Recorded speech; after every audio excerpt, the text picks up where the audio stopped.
Hi guys, Matt the Who Editor here. Welcome back to another edition to my class reviews. First off, I didn't know that at the time the BBC were releasing the second episode the same day as the first one.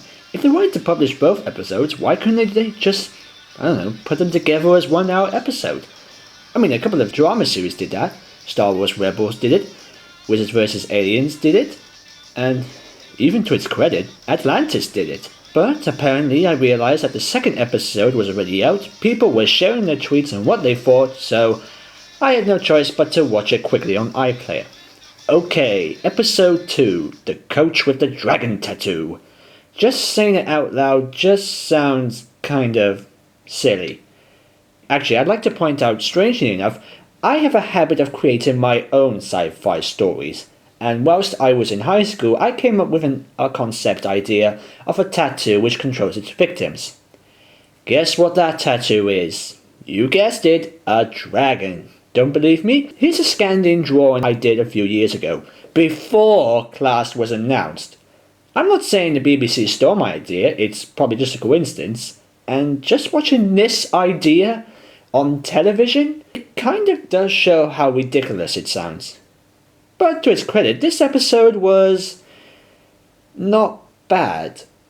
Why don't we just move on with it, shall we?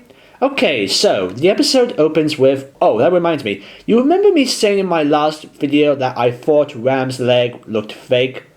Well, I would like to point out that I am sorry. The BBC have proved me wrong in this opening shot. From the moment I saw the first shot, I immediately knew it was going to be Ram's leg. And it proved me wrong. It looks awesome. It really looks good. Even though it's clearly a CGI effect on someone's leg, it still looks pretty good. The machinery looks real, and I really do like the sort of see-through sort of plastic effect on it. It's really good. So BBC, I'm so sorry. You guys are good. So good job. And speaking of Ram, this episode is pretty much his story, as he struggles to cope with the following events after the prom. Seriously, this should be a two-parter, or a 1 hour episode. But little does he know that the school is faced with a new dreadful threat. Well, not really the school, more like the school grounds. There's only one scene which features the threat attack in the school, but we'll get to that later. Okay, from the previous episode, he's literally gone back to the dull, bossy jock character, but you can't really blame him or the actor for that. I mean, after what's happened, I agree. I mean, I would do the same thing if I was badly hurt. And guys, please, can Ram just have 1 day without being covered in blood? I mean, I know you want to be bigger than Torchwood, but putting blood on your characters in every episode does not make it better. But of course he calls the team together and they make amends and they go to face the threat. There's a line in the episode where he says, "I used to look up to you," to the coach, and I was just thinking, huh? When was there ever a scene where he looked up to the coach? I mean, there are scenes where he's talking to the coach, but not a scene to make me think, oh my god, this is so heartbreaking, Ram had such a connection with this coach. There's none of that. I mean, all I see is a coach bossing him around. There's no way that Ram would look up to a suspiciously evil-looking coach with a moving tattoo. The climax was pretty weak, but to its credit, I do actually agree with what he says in the climax, and it does make his story in the episode full circle.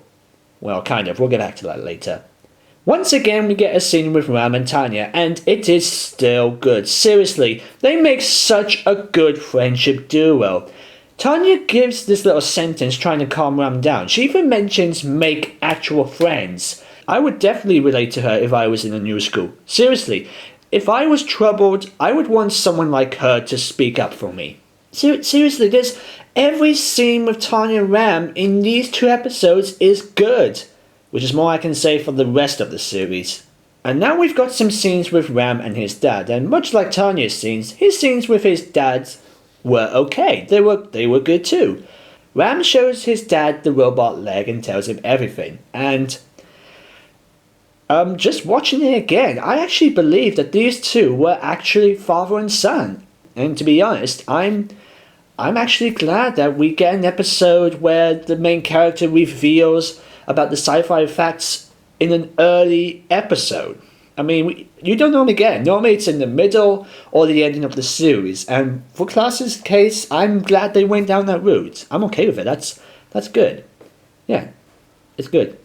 And just hearing his dad say, "You got better," always makes me feel warm and so faithful inside. I'm just saying. Now that's a good dad. What about the rest of the cast? Well, maybe it's just me, but they're barely in this episode. I mean, they only have like one or two scenes together, and that's pretty much them talking about what happened in the previous episode. The usual stuff that happens in the second episode of a new series, isn't it? Where they just sit down, they talk about this before something new happens. There is, however, one exception. Quill. Boy, she makes me smile. She's being watched by a strange school inspector, and she literally go crazy. She spends most of the time trying to prove that he's not a real person, and I don't know why, but all the way through, I was hoping that she was wrong. I think it would have been hilarious if he was a human being. Like it'd be like one of those scenes where she thinks that he's a monster, and he says, "What the hell are you talking about? I'm a human being. I'm just here to watch you. And then, wow, there's this one moment in the episode I just went, "Whoa, dude!"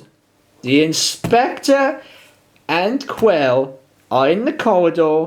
The inspector holds up a note saying the word "you," and Quill, I'm not kidding, just straight up snogs him. And I just lost it. I mean, it literally came out of nowhere, and I couldn't look away from it. It's weird.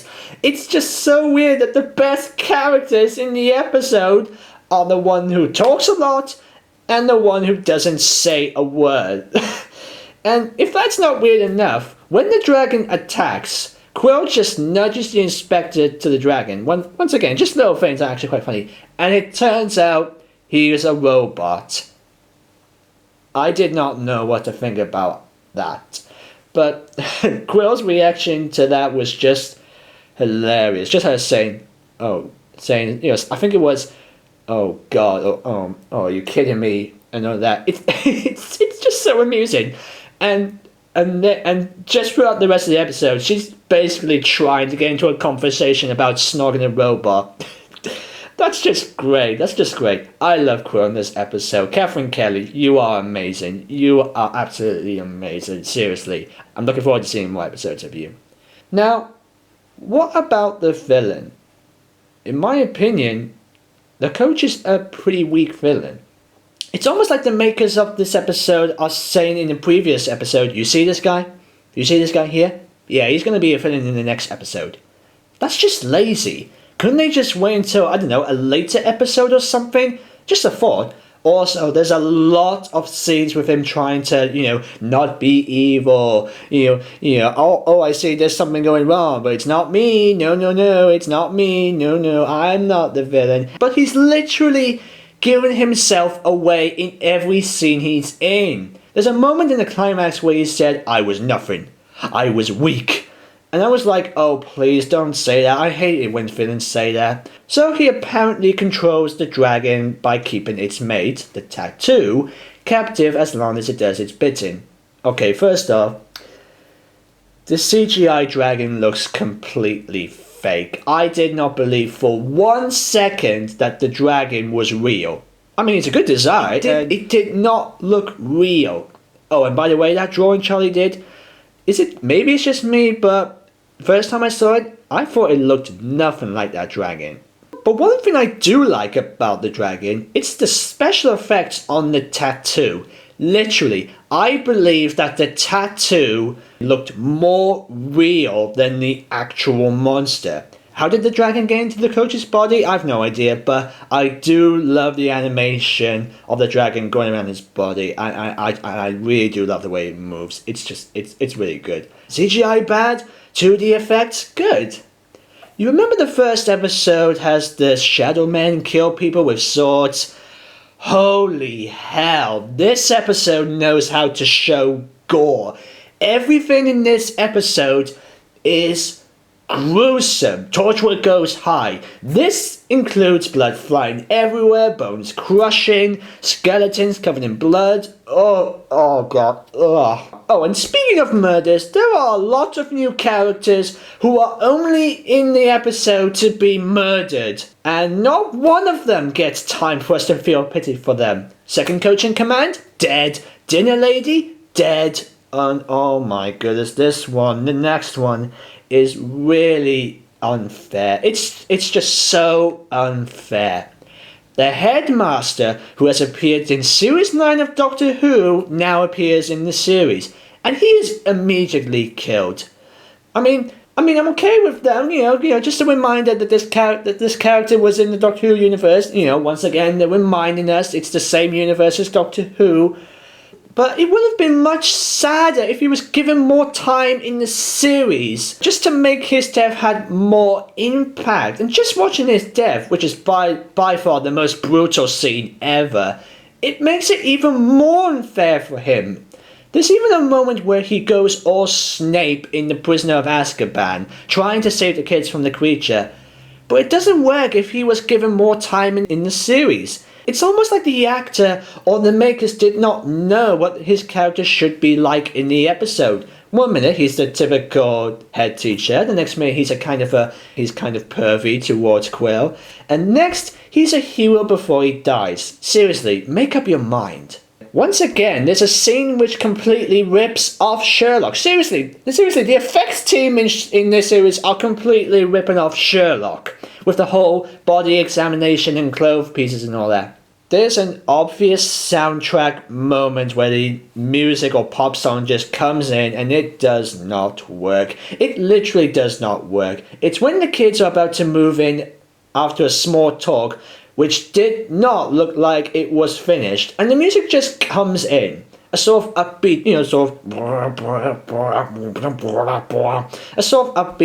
remix music type, and it doesn't work. It never even continues when it gets to the next scene. Either someone's been messing with the sound editing, or it's an error. Oh, and this episode likes to show naked boys in showers. They're obviously trying to get ladies to watch this show. And the robot, it has a logo representing the governors. Obviously an Easter egg for what is to come in the finale. Pretty basic name for an evil organization, which we're obviously going to find out in a future episode or series. But I was still intrigued. Oh, and there's moments with the other characters talking about their other parents, like April's dad's on the phone, Tanya's dad's deaf.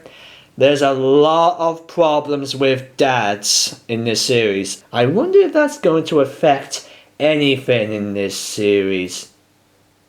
I can only wonder. Okay, so in conclusion, the coach with the dragon tattoo was okay. It knows what to include after a great big series opener. Ram's story is well done, and Quill's subplot is hilarious. The villain is pretty weak despite its cool effects, and there are way too many gory moments. It's obvious that this episode wanted to include some Easter eggs or clues to what is going to happen in the series. Some of it works, some of it doesn't. So overall, it was a good moral story mixed with unnecessary moments, so therefore, I'm giving this episode a 6 out of 10. Be sure to leave a comment below, like and share this video, and if you've seen the episode, what did you think about it? And if you'd like to see more of my videos, don't forget to subscribe. Thank you guys for watching, and I'll see you next time. Let's ride!